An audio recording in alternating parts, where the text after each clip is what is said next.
Welcome to the Deep Dive. We're here to cut through the noise and really get to the heart of what matters in the latest reports. That's the plan. Today, we're taking you on a journey through some fascinating developments happening right now in Brazil.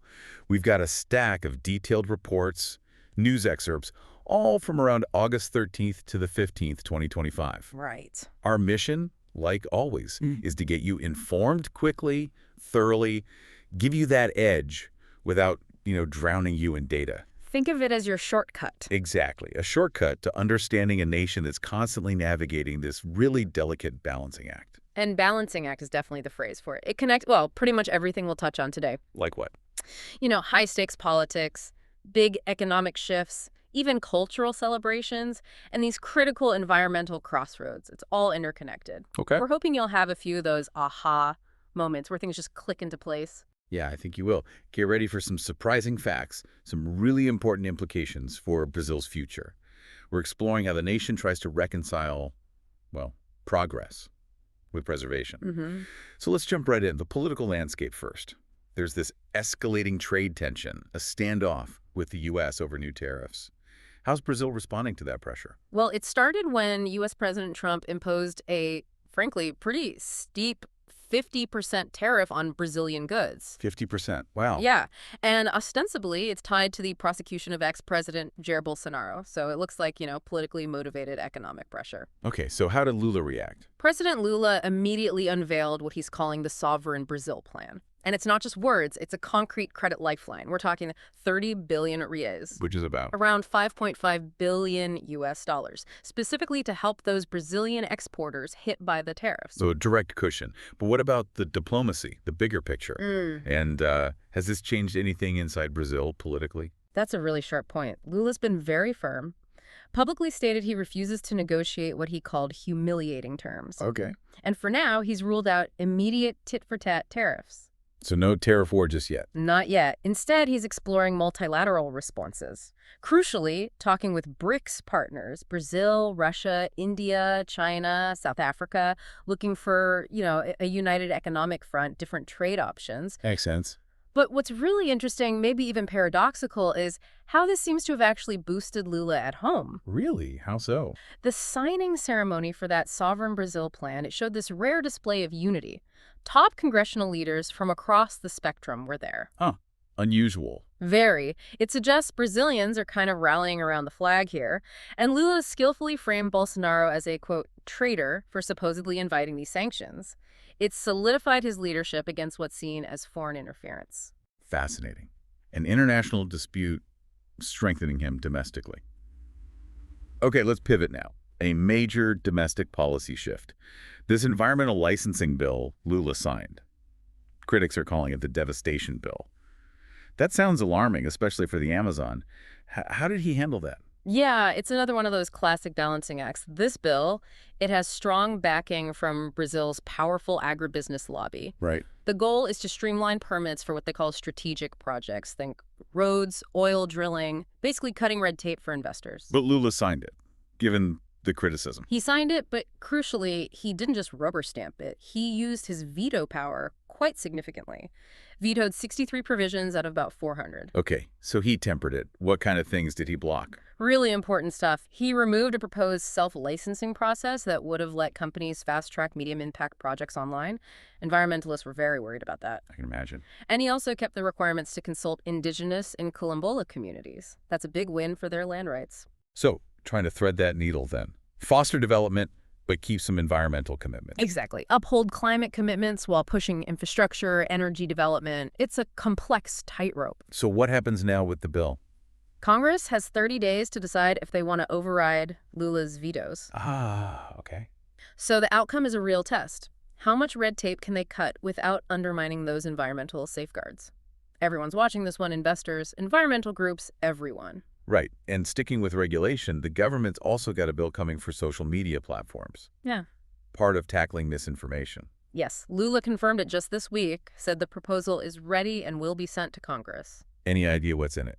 Details are still emerging, but it's widely expected to focus on big tech companies' accountability for content, sort of like what we're seeing in Europe, making platforms more responsible for what's shared on them. And the reaction. Well, you've got free market conservatives worried it could stifle free speech, maybe innovation if it's too broad. Standard concern with this kind of regulation? Right. They fear too much government control over online talk. And Lula's argument for it. He insists clearer rules are absolutely necessary to protect Brazil's democracy from, well, extremist propaganda, especially thinking back to the Bolsonaro-era disinformation campaigns. Okay, so national security, democratic integrity. Exactly. How this bill moves forward will really show how Brazil plans to balance that digital oversight with civil liberties. It's a huge question in this polarized climate. Who controls online information? Definitely one to watch. Mm. Okay, let's shift gears slightly. The economy. There's actually a bit of good news on inflation. Yes, a glimmer of relief. The latest data for July showed consumer prices rose only 0.26%. That was below what the market expected. And annually. Annual inflation came down slightly to 5.23% from 5.35% in June. So things are moving in the right direction. It suggests the central bank's really aggressive monetary tightening is finally starting to bite. Inflation's still above the 3% target, but the trend is better. They had paused rate hikes, hadn't they, after Yeah. pushing them way up? They lifted the benchmark Selic rate, that's the key interest rate, to a nearly 20-year high of 15%. Ouch. Wow. And they've signaled borrowing costs will stay very restrictive into next year. They're determined to really tame price growth. And investors. How did they take the news? They generally liked the undershoot. Investors tend to support that strict anti-inflation discipline. It signals stability. So the thinking is stability first, even if it means slightly slower growth for a bit. Precisely. The projection for 2025 growth is around 2% to 2.5%. The consensus, especially in pro-market circles, is that it's better to cement that price stability now. Avoid spooking investors later on. Exactly. Build that robust foundation for sustainable growth rather than risk inflation flaring up again. Okay, makes sense. Now, corporate news. Petrobras, the state-run oil giant, Yeah. they had a strong second quarter. Surprisingly strong, yeah. Swung to a net profit of 26.7 billion reais. That's big. It is. And it allowed for a hefty dividend payment to 8.66 billion reais, about $1.6 billion US, to shareholders. What drove the profit? Seems to be genuine efficiency gains, cost discipline, even though global oil prices were lower.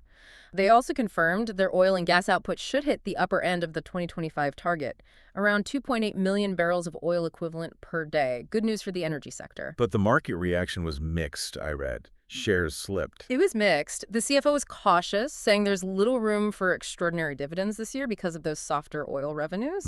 And yeah, the shares slid about 5% after earnings. Investors digested that conservative outlook, and there's always that lingering concern about, government influence on how Petrobras spends its money. Right, the constant tension. Profit engine versus policy tool. How do they manage that without losing investors who just want returns? That is the multi-billion-dollar question for state-owned giants, isn't it? From an investor view, Petrobras needs to balance being a cash cow for the government they rely on those dividends with needing to invest in future production, maybe renewables too. And keep minority shareholders happy. Exactly, who mainly care about returns. This profit jump is good, but long-term confidence. That needs consistent signals that Petrobras won't just be used for, say, populist policies at the expense of shareholders. It's a constant, delicate dance. Okay, let's switch to something more vibrant now. Culture. Lula signed laws making Rio's Carnival and Bahia's Axé music official national heritage. He did, and it's more than just symbolic. They're now formally recognized not just as symbols of identity, but as vital economic assets. How so? The law calls Carnival a manifestation of national culture, and there's even a National Day of Axé music now. It really underscores how important these are for tourism, for the creative industries. Interesting angle. Yeah, and even conservative liberal observers are applauding it. They see it as smart nation branding. Protecting soft power. Exactly. Safeguarding these traditions helps keep Brazil's unique cultural draw strong. It brings millions of visitors, fuels countless small businesses, costume makers, musicians, hotels, you name it. It marries cultural pride with economic benefit. Clever. Okay, finally, let's touch on the social landscape. The latest crime figures. What's the story there? Is Brazil getting safer? It's a mixed picture. There's definite progress, but also persistent problems. What's the good news? The big headline is good. The national homicide rate fell to its lowest in over a decade, about 17.9 per 100,000 people. That's after a 6% drop in murders last year. That is significant. What's behind that? It's credited to better policing, improved intelligence sharing, more coordination between agencies, thousands of lives saved. It signals maybe some positive institutional development. But you said mixed picture, so the progress isn't everywhere. Unfortunately, no, it's uneven. Some states saw big drops, but others, like Bahia and Ceará up in the northeast, are still struggling with surges in gang violence, deeply entrenched organized crime. And other issues. Well, conviction rates for homicide are still alarmingly low, often single digits. That really undermines the justice system's deterrent effect. Impunity fuels violence. Right. And meanwhile, femicides, domestic violence, they remain at really high levels, which points to those deep social issues, gender inequality, that economic growth alone just won't solve. So, safer overall, but deep problems remain. That's the takeaway. Sustained, multifaceted attention is needed on public security and social inequality. Which brings us nicely, I think, to the far north, the Foz do Amazonas Basin, this tension between development and conservation. IBAMA, the environmental agency, and Petrobras are doing a big oil spill drill there soon. Yeah, late August. And this feels like a really pivotal moment. Why pivotal? Because this drill, it's basically the final hurdle for Petrobras to get a license they've wanted for a long time, to drill offshore right at the mouth of the Amazon River, the equatorial margin they call it. And the stakes are high. Immense. This area is thought to hold huge oil reserves, geologically similar to Guyana's coast, where ExxonMobil hit the jackpot. Right. Petrobras and partners snapped up exploration blocks there recently. So strategically, it's hugely important for Brazil's energy future, potentially its economy. But now is the Amazon's mouth. Ecologically, that sounds incredibly risky. You're absolutely right. The sensitivity is profound. You've got extensive coral reefs nearby, traditional indigenous communities along the coast. It's a complex web of environmental and social risk. So how is that being weighed against the oil potential? IBAMA's leadership has been cautious. They've suggested no drilling should happen without extensive environmental studies, which could take years. Years. So connecting this to the bigger picture we've been discussing, this decision really encapsulates Brazil's crossroads, that pro-business push for new oil wealth versus the environmental and community concerns. It's that balancing act, writ large. Development versus environment, but with massive global implications this time. What are the potential outcomes for Lula?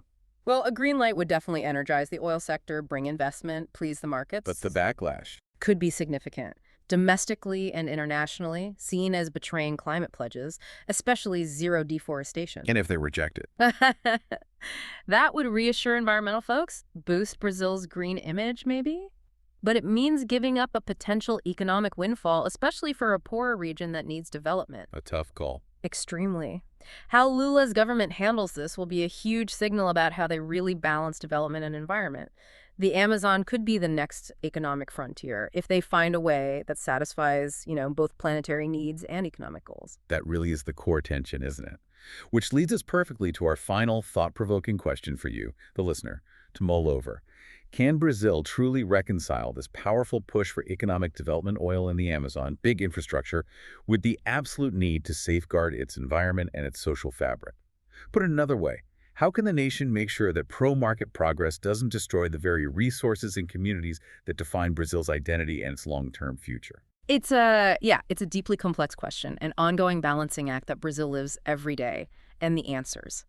They'll shape not just Brazil, but potentially global environmental and economic trends, too. We hope you gained some valuable insights, maybe some surprising facts today. Yeah, and we encourage you to keep exploring these complex, really fascinating topics. Thanks for listening to this episode. If you enjoyed, like and subscribe to our channel.